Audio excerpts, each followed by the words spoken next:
আমার কাছে একটা রিপোর্ট এসেছে যে আজকে যদি আমি কারো বিরুদ্ধে বলি আমাকে মাইট দেওয়া হবে। তাদেরকে আমরা উচ্ছেদ করব না, তাদেরকে পুনর্বাসন করব।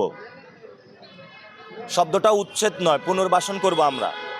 ঢাকা হাটে যত হকার আছে, ক্ষুদ্র ব্যবসায়ী আছে, ফুটপাতে আমরা তাদেরকে একটা লাইসেন্স দিব এবং তাদের লিস্টিং করে ফেলব।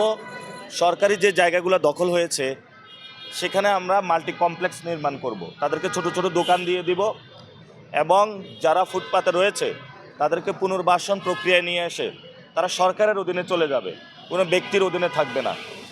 এবং সেখানে তাদের যদি কোনো ফি থাকে, সহজ লাইসেন্স দিব আমরা তাদেরকে ব্যবসার জন্য, সেটা সরকারের সাথে তাদের কানেকশন থাকবে।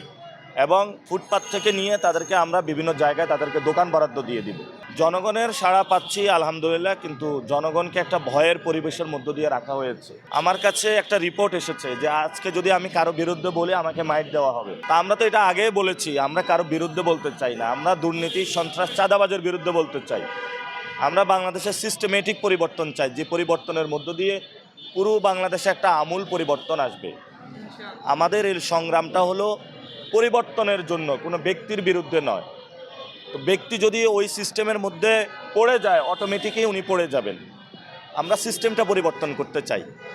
জয়ের বিষয় হলো এবার সিদ্ধান্ত নেবে জনগণ, কোনো ব্যক্তি এবার সিদ্ধান্ত নিতে পারবে না। ধরুন কোনো প্রার্থীর কাছে উনি জীবনে দুর্নীতি করে, চাঁদাবাজি, সন্ত্রাসী করে অনেক টাকা ইনকাম করেছেন, তারপরে বিভিন্ন জায়গায় বলেছেন যে আমি ভোট ক্রয় করব। এটা তো সম্ভব হবে না। এবার জনগণকে এবার ভোট ক্রয় করা যাবে না। এবং আপনি যদি মনে করেন এবার হলো টাকা দিয়ে বিভিন্ন কমিটি ক্রয় করবেন, এটাও পারবেন না। এবার হলো জনগণ রায় দিবে কে জিতবে।